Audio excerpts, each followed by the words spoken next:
آج کی گفتگو کا موضوع ہمسایوں کے حقوق ہے۔ اللہ رب العزت جل وعلا نے بندوں پر اپنے حقوق بھی لازم کیے ہیں، جن میں سے سب سے بڑا حق اس وحدہ لا شریک کی عبادت کرنا ہے، اس کی بارگاہ میں سجدہ ریز ہونا ہے، اور انسانوں پر دوسرے انسانوں کے حقوق بھی لازم کیے، جنہیں حقوق العباد کہتے ہیں۔ ان میں سب سے بڑا حق ماں اور باپ کے ساتھ احسان اور نیکی کرنا ہے۔ انہی حقوق العباد میں سے ایک خاص حق جو ہے وہ ہمسائیگی کا حق ہے، پڑوسی کا حق ہے، جس کے ذکر کے لیے سورہ نساء سے آیت نمبر 36 آپ احباب کے گوش گزار کی۔ اللہ رب العزت جل وعلا نے اس میں اپنے حق کا بھی بیان فرمایا، وَاعْبُدُوا اللَّهَ وَلَا تُشْرِكُوا بِهِ شَيْئًا، ایک اللہ کی پوجا کرو اور اس کے ساتھ کسی کو شریک نہ ٹھہراؤ۔ ساتھ ہی کہا وَبِالْوَالِدَيْنِ إِحْسَانًا، ماں اور باپ کے ساتھ حسن سلوک کرو۔ یہ حقوق العباد میں سے سب سے اہم حق ہے۔ پھر حاجت مندوں کے حقوق کا تذکرہ فرمایا کہ ساتھ ہی ساتھ وَبِذِي الْقُرْبَى وَالْيَتَامَى وَالْمَسَاكِينِ، قریبی رشتہ داروں کا، یتیموں کا، مسکینوں کا حق جو ہے اس کا بھی خیال کرو۔ یاد رکھیے، کسی کا ایک قریبی حقدار ہو اور دوسرا اس کے سامنے یتیم یا مسکین ہو، اس پر سب سے پہلا حق قریبی رشتہ دار کا لازم ہوتا ہے۔ اس میں اسے دوہرا اجر ہے، ایک صدقہ و خیرات کرنے کا اور دوسرا صلہ رحمی کا۔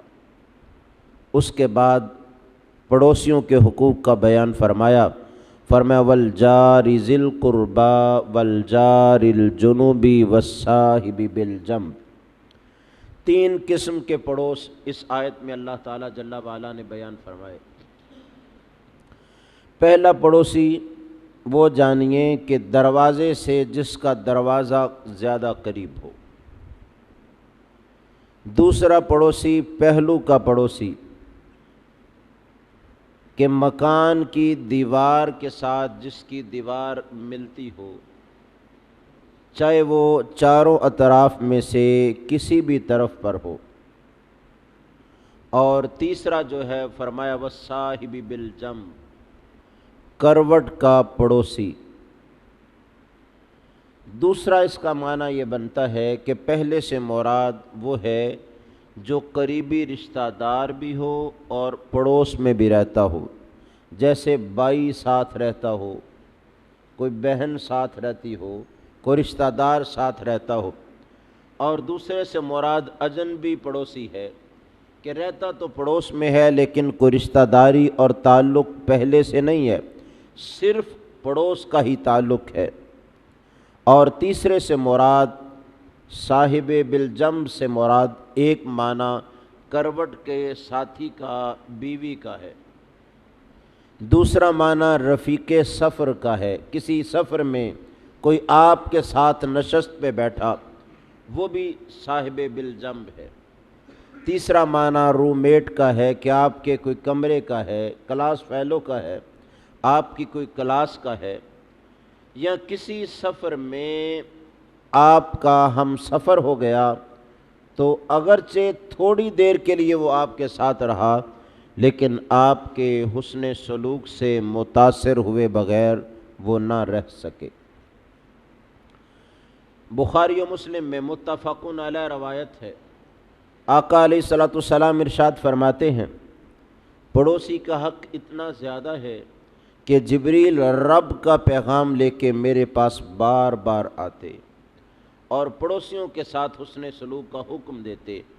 حتیٰ ظننت انہ سیورثہ، فرما اتنی بار پڑوسی کے حقوق کا انہوں نے بیان کیا کہ مجھے خیال پیدا ہونے لگا کہیں پڑوسی کو مال کا وارث ہی قرار نہ دے دیا جائے۔ جیسے اولاد وارث ہوتی ہے، بہن بھائی اولاد نہ ہونے کی، اولاد نرینہ نہ ہونے کی صورت میں، تو مجھے یہ خیال گزرنے لگا کہ پڑوسی کو کہیں مال کا وارث ہی قرار نہ دے دیا جائے۔ اس قدر تاکید فرمائی پڑوسی کے حقوق کی۔ آج کس قدر عجب بات ہے، دور دراز تو تعلقات بڑے گہرے اور مضبوط ہیں اور اپنے پڑوس والے کے حالات کی خبر ہی نہیں، پڑوسی کے حالات کی خبر گیری کرتے رہنا کہ اس کی کیفیت کیسی ہے، کسی مشکل میں تو نہیں، بھوک میں تو نہیں تڑپ رہا، وہ کسی پریشانی میں مبتلا تو نہیں۔ یہ لازم ہے کہ اس کی خبر گیری کریں، اور پڑوسی کی خبر گیری بڑی آسان ہے۔ اپنے بچے ان کے بچوں کے ساتھ کھیلتے ہیں، ان کے گھروں میں جاتے ہیں، آس پاس والوں کی عورتوں کا ایک دوسرے کے گھر میں آنا جانا ہے۔ حالات کی خبر گیری اس لیے کرتے رہیں کہ اگر اسے آپ کی ضرورت ہے تو اسے آپ کو کہنا نہ پڑے، اس کے کہنے سے پہلے اس کی ضرورت جو ہے اس کو حل کیا جائے۔ آقا علیہ السلام نے قسم اٹھا کے 3 بار کہا، واللہ لا یؤمن، واللہ لا یؤمن، واللہ لا یؤمن، قسم بخدا وہ شخص ایمان والا نہیں ہو سکتا، قسم بخدا وہ مومن نہیں ہو سکتا، قسم بخدا وہ مومن نہیں ہو سکتا۔ صحابہ کی تفتیش بڑھ گئی، کس شخص کی بات کہی جا رہی ہے کہ 3 بار آقا علیہ السلام نے الگ الگ قسم اٹھا کے کہا کہ وہ مومن نہیں، وہ مومن نہیں، وہ مومن نہیں۔ تو آقا علیہ السلام نے فرمایا یہ اس شخص کی بات ہے جس کا پڑوسی اس کی اذیت اور تکلیف سے محفوظ نہ رہے، جو اپنے پڑوسی کو تکلیف دیتا ہو، پریشانی کا سبب بنتا ہو اور اس کے لیے راحت کا باعث نہ بنتا ہو۔ آقا علیہ السلام نے فرمایا کہ وہ شخص مومن ہی نہیں ہو سکتا۔ اور گرامی قدر، آج کل ہمارے شادی یا ایسے فنکشن میں کتنے لوگ ہیں جو پڑوسی کا لحاظ اور خیال رکھتے ہوں گے؟ لوگ تو مسجد اور نماز کے اوقات کا بھی لحاظ چھوڑ دیتے ہیں اور جن چیزوں میں لگے ہوتے ہیں اس قدر آواز بلند ہوتی ہے کہ دوسروں کو جتنی بھی تکلیف اور مصیبت پہنچتی ہو انہیں کوئی پرواہ نہیں ہوتی۔ پڑوسی کے دروازے کے آگے پانی جمع کر دیا اور اپنا دروازہ خشک کر لیا، سمجھا کہ معاملہ حل ہو گیا، تو وہ اذیت اس کو کیوں پہنچائی؟ اس کے مکان سے اپنا مکان ایسے اونچا کیا کہ اس کے لیے اذیت کا باعث بنے، اس کا راستہ کٹے، اذیت کا باعث ہے۔ پڑوسی اچانک رات کو باہر گاڑی نکالنا چاہتا ہے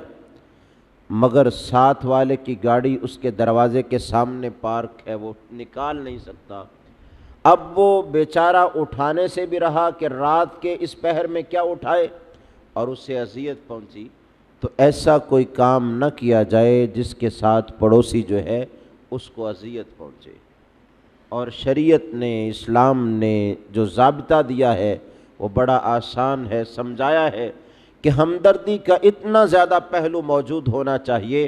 کہ پڑوس والے کا ساتھ رہنے کا جو حق ہے اسے ہمیشہ اول رکھا جائے۔ آقا علیہ السلام نے تو ارشاد فرمایا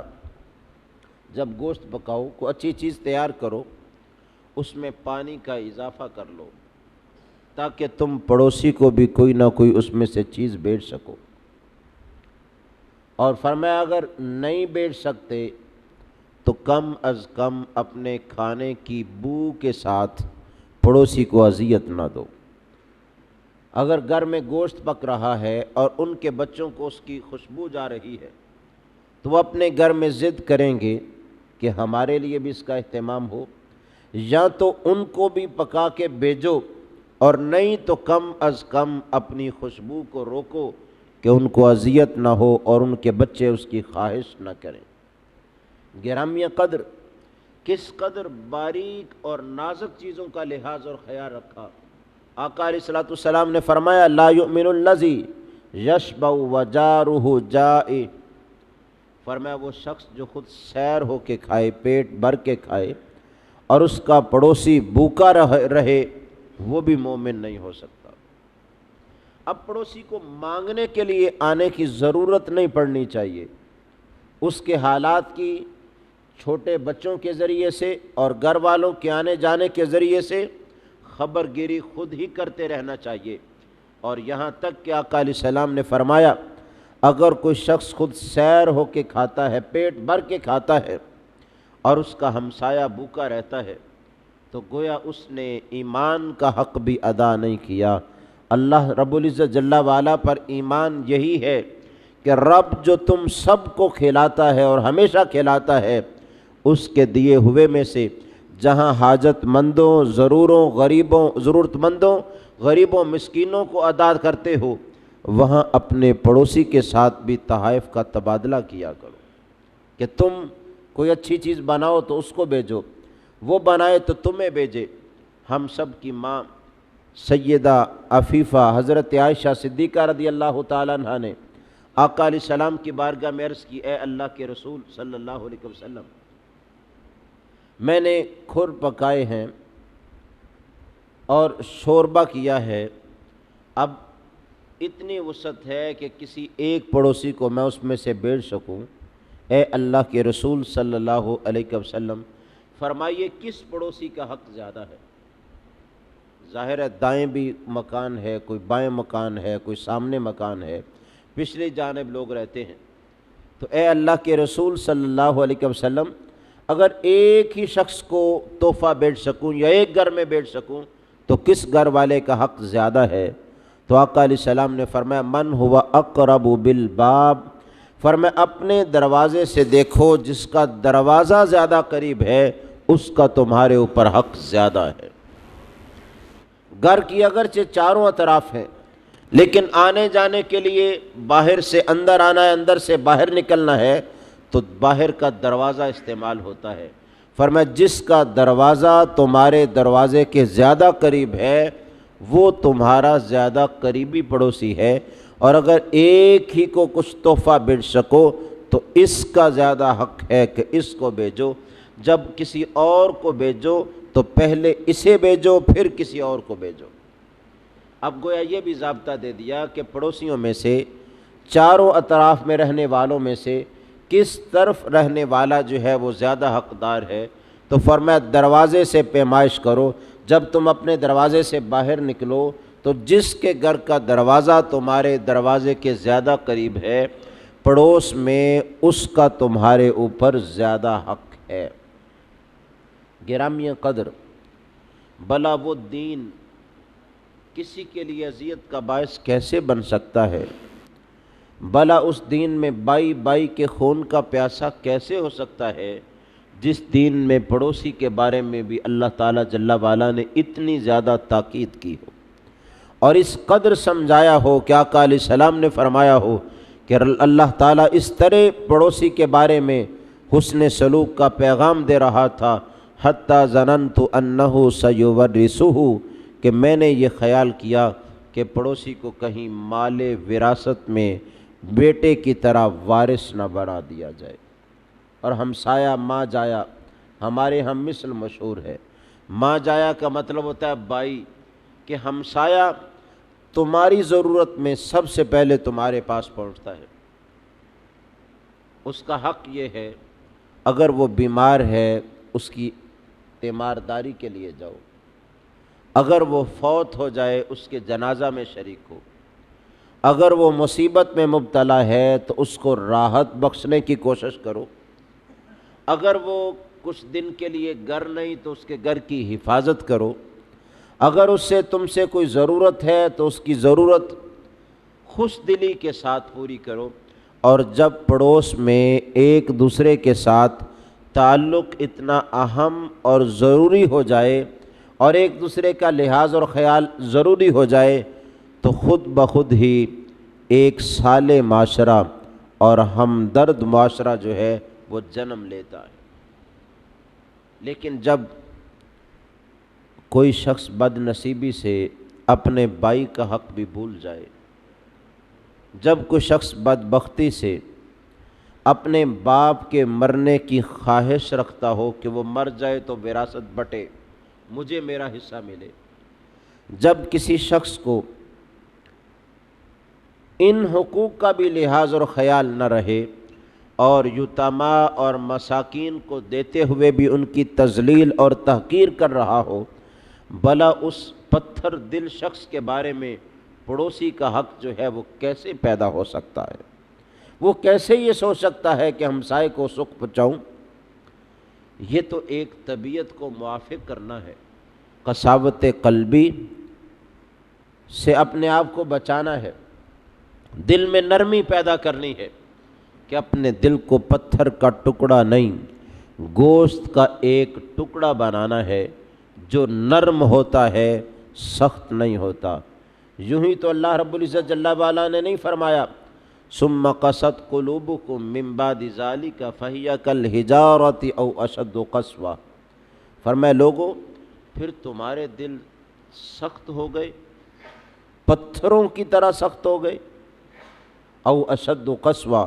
بلکہ فرمایا پتھروں سے بھی زیادہ سخت ہو گئے۔ پتھر تو ایسے ہیں ان سے نہریں بہتی ہیں، اور تمہارے دل میں کبھی خوف خدا پیدا نہیں ہوا کہ آنکھ سے ایک آنسو ہی نکل آئے؟ پتھر تو اپنی جگہ سے ٹوٹ کے گر پڑتے ہیں اور اللہ کی وجہ سے کانپ جاتے ہیں، اپنی جگہ چھوڑ جاتے ہیں، لیکن تم اپنی حالت کو بدلنے کے لیے تیار نہیں ہوتے۔ اور گرامی قدر قساوت قلبی، دل کی سختی کسی قوم کے لیے اور شخص کے لیے بدبختی کا باعث ہوتی ہے، اور دل کی نرمی اس شخص کے لیے فوز مبین اور نجات کا باعث و سبب ہوتی ہے۔ جب کسی کا دل نرم ہونا شروع ہو جائے اور خود سے اس کے اندر سے آواز پیدا ہو، اے بندے نہیں، فلاں کا حق تو نے مارا ہے، اس سے جا کے معذرت کرو اور اس کا حق ادا کرو،